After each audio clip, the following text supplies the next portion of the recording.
சரி சரி சரி, அழாத அழாத அழாத. இங்க பாருங்க பாருங்க பாரு, ஆக்கட்டு ஆக்கட்டு. சரிம்மா, தோ வாங்கப்பா. தோ இங்க பாரு, அம்மா பாரு அம்மா பாரு, அம்மா வந்துட்டாங்க. இந்த அப்படி செல்லம், பால் முடி வாங்கிக்க. இல்லடா இல்லடா, இல்ல இல்ல. அப்பா, டாக்டர் என்னப்பா சொன்னாரு? ஓ சரிடா சரிடா, இல்லடா தங்க. என்னப்பா என்ன சொன்னாருன்னு கேக்குறேன், ஒண்ணுமே சொல்ல மாட்டேங்கிறீங்க. இல்ல இல்ல. ரவி மாப்பிளைக்கு ஷாக் அடிச்சதோட பாதிப்பு இந்த அளவுக்கு தீவிரமா இருக்குன்னு யாருமே எதிர்பார்த்துக்க மாட்டாங்க. அவருக்கு ஒரு கையும் காலும் விளங்காம போயிருச்சு.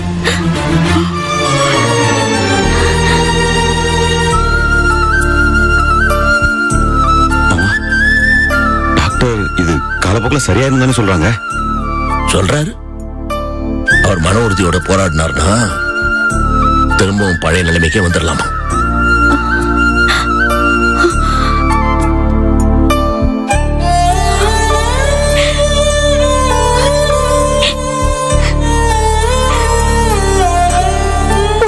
இப்படி எல்லாம் நடக்குது. இல்ல லீலா, கவனம் இல்லாம பிரச்சனை இழுத்து விட்டாரு. அதனால அவருக்கும் சிரமம், நமக்கும் சிரமம். கவலைப்படாத லீலா, அதான் காலப்போக்கில் டாக்டர் எல்லாம் சரியா போயிடும் சொல்லியிருக்காருல்ல. மாமா, என் விதி எப்படியோ அப்படிதான் எல்லாமே நடக்கும். பாவண்டி அவரு ரொம்ப வேதனைப்பட்டிருப்பாரு. ஆனா தெரிஞ்சிருப்பாருடி. நீ வேணா பாரு, இந்த சூழ்நிலையில அவர் உனக்கு செஞ்சதெல்லாம் தப்புன்னு உணர்ந்திருப்பாரு. இனிமே உன்னை நல்லபடியா பார்த்துப்பாரு. ஆமா அக்கா, உனக்கு ரொம்ப தாங்க பேராசை. அவர் மாறிடுவாருன்னு நீ கனவுல கூட நினைச்சு பார்க்காதக்கா. ஏன்னா என் தலையெழுத்து அப்படி. என்னப்பா என்ன சொல்றா இவ? என்னத்தம்மா சொல்றது? அவருக்கு இப்படி ஆயிருச்சேன்னு நாளில் பதறிட்டு போய் ஆறுதலா 4 வார்த்தை சொல்லலான்னு அவர்கிட்ட போனா, அவர் வாயை திறந்து முதல்ல சொன்ன வார்த்தையை கேட்டுதான் நாங்க ஆச்சரியப்பட்டு போனோம். இனிமே என் கவலையெல்லாம் லீலாவை பத்தி தான். ஏதுரா இப்போ அவன் மேல கரிசனம் வந்துச்சே நினைச்சா கவலைக்கான காரணத்தை சொன்னாரு பாரு. கேட்டு துடிச்சு போச்சுமா அந்த பொண்ணு. இனிமே அவரை பத்தி கவலையே படாம இஷ்டத்துக்கு ஆட்டம் போடு வளவு. இப்படி நடக்கணும் எதிர்பார்த்தலாம். அவருக்கு இப்படி ஆனதுல அவனுக்கு சந்தோஷமா. எப்படி மாமா இந்த மாதிரி சூழ்நிலையிலையும் ஆக்களை விசந்தன மாதிரி இந்த மாதிரிலாம் பேச முடியுது? இப்படி ஒரு வார்த்தை பேசினா லீலாவோட மனசு புண்படுன்னு அவர் தெரியாதா? என்ன மனுஷன். அப்பா, இப்படியே போனா அவருக்கு பைத்தியம் பிடிச்சிடும்பா. இப்ப கூட திருந்தலனா எப்பதான் திருந்து வர? இனிமே அவரை பத்தி கவலைப்பட்டு பிரயோஜனமே இல்லை. இனிமே லீலா செய்ய வேண்டியது ஒண்ணுதான். எனக்கு கொடுப்பன இவ்வளவுதான்னு அவர் சொன்னதை மறந்துட்டு என் குழந்தைகளுக்காவது போராடி ஜெயிச்சு காட்டுவேங்கிற நம்பிக்கை எதுக்கு வேணும்? இனிமே அந்த நம்பிக்கை தான் இதுக்கு பலம். இனிமே அவரை பத்தி பேசாதீங்கப்பா. இனிமே என் குழந்தைங்களை நான் நல்லபடியா வளர்க்கணும். அது மட்டும் தான் என்னோட ஆசை. என் குழந்தைங்களோட கொஞ்சம் பேசி சந்தோஷமா விளையாடிட்டு இருக்க வேண்டியவ இப்போ வேலைக்கு போக வேண்டிய நிர்பந்தத்துல வந்து மாட்டிட்டு இருக்க. இல்ல, மனசை போட்டு அழட்டிக்காத. எல்லாம் நல்லபடியா நடக்கும். தைரியமா இரு. இப்ப எனக்கு அந்த தைரியம் வந்துருச்சு மாமா. அந்த தைரியத்தை எனக்கு என் புருஷன் கொடுத்திருக்காரு.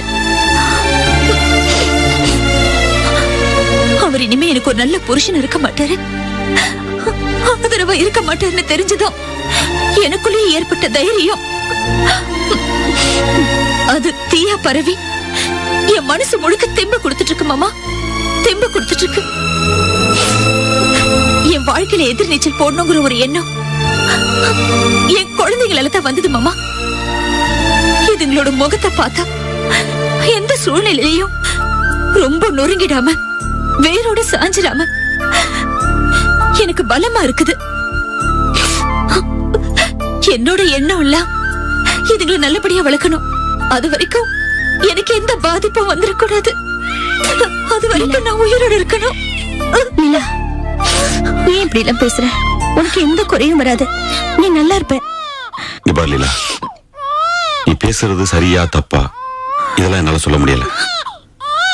ஆனா நீ தைரியமா இருக்கிறன்னு நினைக்கிறப்போ எங்களுக்கு மனசுக்கு ரொம்ப தெம்பா இருக்கு. ஆனா எதுவா இருந்தாலும் நீயே தைரியமா முடிவெடு. எல்லாம் நல்லபடியா நடக்கும். சரியா? லீலா, ஆபீஸ்க்கு போனோம்மா, நேரமாவதுல்ல. குழந்தை கொடுத்துட்டு கிளம்பு. கிளம்புங்க. குழந்தை என்கிட்ட கொடுமா. மெதுவாட.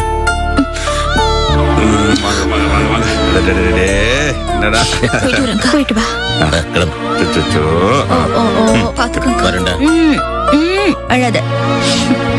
சரி சரி. என்னதுனோ ரவியை போய் பார்த்துட்டு வரலாம்னு நினைச்சேன். இப்பவே இந்த மாதிரிலாம் பேசிக்கிட்டு இருக்காரு. நான் போய் பார்த்து அவர் ஏதாவது ஏடோரமா பேசி அவர் உடம்புக்கே மேற்கொண்டு ஏதாவது ஆயிரப்போகுது. அது என்னவோ மாமா, பாவம் மாமா லீலா. கல்யாணத்துக்கு முன்னாலே எவ்வளவு சந்தோஷமா இருந்தா. சரிம்மா சரிம்மா சரிம்மா.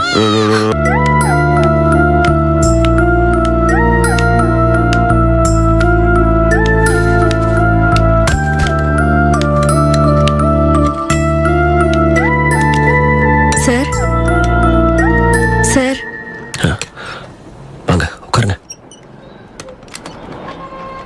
பெட்ரோல் பங்க்ல கொஞ்சம் அமௌண்ட் கொடுக்க வேண்டியிருக்கு. இந்த செக்ல சைன் பண்ணீங்கன்னா அப்படியே போறப்ப கொடுத்துட்டு போயிடுவேன். கொடுங்க.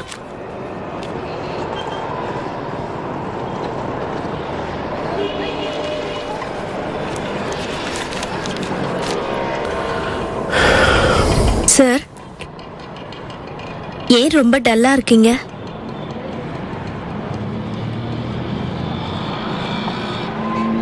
என்ன பத்தி நினைச்ச சக்தி, என்ன நினைச்சா எனக்கே வெறுப்பா இருக்கு. என் மேல எனக்கே கோவம் வருது சக்தி. உங்களை பத்தி யாருமே அப்படி நினைக்க மாட்டாங்களே, நீங்க மட்டும் ஏன் உங்களை பத்தி அப்படிலாம் நினைக்கிறீங்க?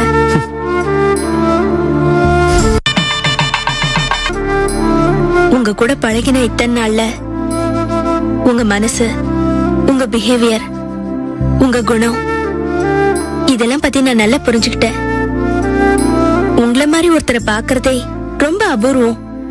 அப்படி இருக்கும்போது ஏன் உங்களை பத்தி நீங்களே இப்படி எல்லாம் நினைச்சுக்கிறீங்க? நீங்க எல்லாருக்குமே நல்லது தானே செய்றீங்க. அதுதான் சக்தி, என்ன நானே அடிக்கடி கேட்டுக்கிற கேள்வி. எல்லாருக்கும் நல்லது நினைக்கிறேன், என்னால முடிஞ்ச வரைக்கும் எல்லாருக்கும் நல்லதுதான் செய்யறேன். ஆனா எனக்கு தான் இப்படி.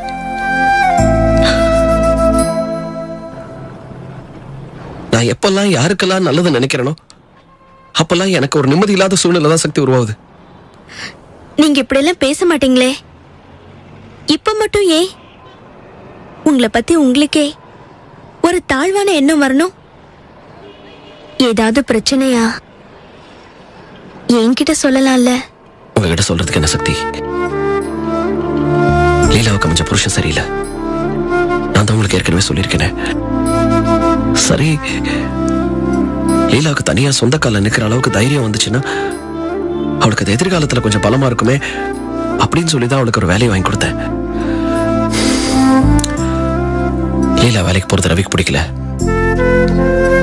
சத்தியமா என்ன ஆச்சோ ஏதாச்சோ எனக்கு தெரியல, அவ வேலைக்கு போய் சேர்த்த முதல் நாள் ரவிக்கு வீட்டுல கரண்ட் ஷாக் அடிச்சு ஹாஸ்பிட்டல்ல போய் அட்மிட் ஆயிட்டாரு. இப்ப அவருக்கு ஒரு கையும் காலும் விளங்கல. கேட்டவன பதறி போனேன். உண்மையிலேயே அவர் மேல பரிதாபப்பட்டு தான் போய் ஹாஸ்பிட்டல் அவரை பார்த்தேன். போன இடத்துல சொன்ன நம்ப மாட்டீங்க சக்தி, ஹாஸ்பிட்டல் ரூம்ல வச்சு அந்த ரவி என்ன என்னென்ன பேச்சு பேசினார் தெரியுமா? நீ கொடுத்த தைரியம் தாயா, லீலா என்ன மதிக்காம இப்ப வேலைக்கு போயிட்டு இருக்கா, இன்னும் என்னென்னமோ பேசினார் சக்தி. சில விஷயங்கள்லாம் சொல்றதுக்கே கூசுது சக்தி. என்னையும் லீலாவையும்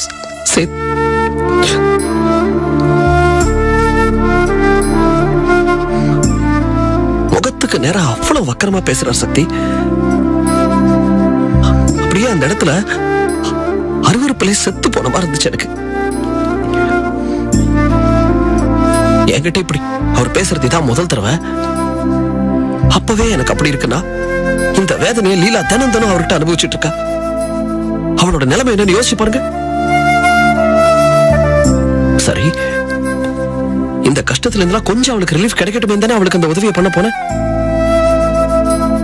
அது அவளுக்கே இல்ல இப்ப பாதகமா முடிஞ்சு போச்சு. எனக்கு புரியல சக்தி, இதுக்கெல்லாம் காரணம் நான் தானே. ஒருவேளை நான் இந்த உதவியை செய்யாம இருந்திருந்தா ரவிக்கு ஷாக் கூட அடிச்சிருக்காதுன்னு தோணுது எனக்கு. இவ்வளவு பெரிய பிரச்சனை வந்திருக்காதுன்னு தோணுது எனக்கு. சத்தியமா இதுக்கெல்லாம் நான் தான் காரணம் மறுபடியும் எனக்கு தோணிக்கிட்டு இருக்கு. சார், அவரோட குணத்துக்கு லீலா வேலைக்கு போறது மட்டும் இல்ல, வேற எந்த விஷயமா இருந்தாலும் அவர் அப்படிதான் நடந்துகிட்டு இருப்பாரு. இல்ல சக்தி, இன்னி வரைக்கும் லீலா அனுபவிக்கிற மொத்த கஷ்டத்துக்கும் ஒரே காரணம் ஆரம்ப காலத்துல அவ மேல வச்சிருந்த பிரியம்தான். என்னோட ராசியோ என்னவோ தெரியல, அந்த பொண்ணை போட்டு இந்த பாடுபடுத்துது. என் மேல பிரிய வச்சவங்களுக்குலாம் இதுதான் கதினா நான் என்ன நொந்துக்கிறத தவிர வேற என்ன பண்ண முடியும் சக்தி? என்ன ஒரு ராசி இல்லாத பிறவி நான். எனக்கு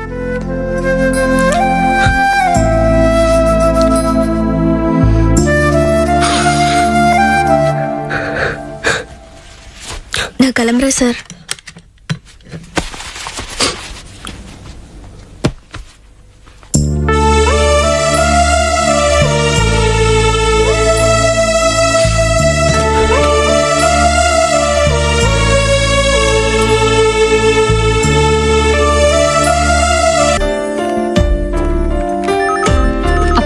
வாங்க.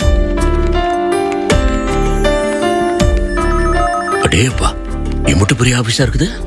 ஆமாப்பா.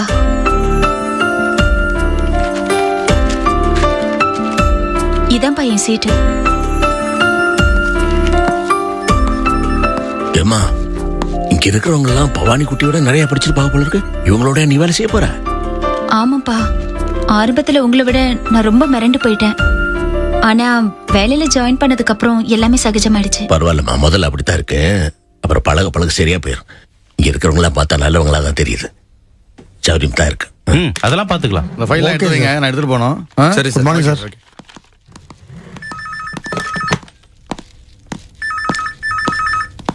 என்னம்மா லீலா, உன் ஹஸ்பண்ட் எப்படி இருக்காரு? உயிருக்கு எந்த ஆபத்தும் இல்ல, பொழைச்சுக்கிட்டாரு. ஆனா என்னம்மா, தயங்காம சொல்லுமா. அவரால முன்ன மாதிரி நடமாட முடியாது சார். அவரோட உயிரை மட்டும் விட்டு வச்ச கரண்ட் ஷாக் ஒரு பக்கம் கை கால முடக்கிடுச்சு. இப்போ ஹாஸ்பிட்டல்ல தான் இருக்காரு. கேட்கவே ரொம்ப கஷ்டமா இருக்குமா. இந்த மாதிரி இல்லாம நீ எதுக்குமா ஆபீஸுக்கு வந்த? அவர் கூடவே இருந்து அவர் கவனிச்சுக்கலாம்ல. அது இல்ல சார், எந்த விவரமும் சொல்லாம நான் பாட்டுக்கு லீவ் எடுத்துட்டு அங்க இருந்தா அது அவ்வளவு நல்லா இருக்காது. அதான் உங்ககிட்ட சொல்லிட்டு போலான்னு வந்தேன். போன்ல சொல்லிருக்கலாமா. ஆமா, இவர் யாரு? இவர் என்னோட அப்பா. வணக்கங்க. வணக்கம். இவர்கிட்ட தகவல் சொல்லிட்டு இருக்கலாமே. இல்ல சார், நேர்ல வந்து சொன்னாதான் மரியாதையா இருக்கும்னு நாங்க வந்தோம். ஓகேம்மா, நோ ப்ராப்ளம். நீ ஒரு வாரம் லீவ் எடுத்துக்க. உன் வீட்டுக்காரர் கூடவே இருந்து அவர் நல்லா கவனிச்சுக்க. அவர் நல்லபடியா குணமானது நீ ஆபீஸுக்கு வந்தா போதும், நான் பாத்துக்கிறேன்.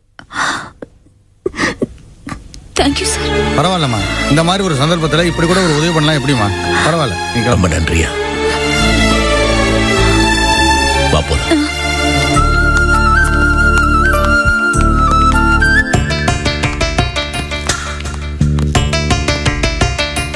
டேய், அந்த பொண்ணை பார்த்தா ஒரு டைப்பா தெரியுதுல்ல? எனக்கு அப்படிதான் தோணுது. அது அவ புருஷனை பத்தி நியூஸ் வந்தப்ப ஒன்னும் அழட்டிக்கல. அப்புறம் ஒரு வழியா கிளம்பி போனா அடுத்த நாள் காலையிலே வந்து நிக்கிறா. அவ புருஷன் எப்படி இருக்கானோ என்னவோ தெரியல. டேய், இவளுக்கெல்லாம் புருஷங்கிறது 2ஆம் பட்சமா தான் இருக்கும் என் உள் மனசுக்கு தோணுதுடா. ஏன் அப்படி சொல்ற? அது இவளை பத்தி ஒரு டைப்பான எண்ணம் என் மனசுல ஓடிக்கிட்டே இருக்குடா. அப்படியா? மொத்தத்துல ஈஸி தான் நினைக்கிறேன். எது? அதான்டா. அப்படி போடு. காரியா.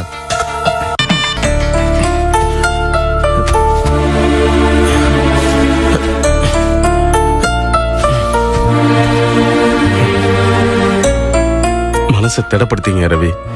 ஏதோ கெட்ட நேரம் இப்படி நடந்து போச்சு. இதை சமாளிக்கிற தைரியத்தையும் தெம்பையும் நம்ம தான் வளர்த்துக்கணும். கவலைப்படாதீங்க மாமா, அதான் லீலா இருக்கால, அவ உங்களை நல்லா பாத்துப்பா. கோபி, என் நிலைமை பாத்தீங்களா? எப்படி இருந்தேன்னா இப்ப பாருங்க. நீங்களே ஒரு நியாயத்தை சொல்லுங்க. நான் இந்த நிலைமையில இருக்கும்போது கட்னம் பொண்டாட்டி கூட இருக்க வேண்டாமா? எங்க பாருங்க, அவளை காணோம். எங்க அப்பாவை கேட்டா வேலைக்கு போயிட்டான்னு சொல்றாரு.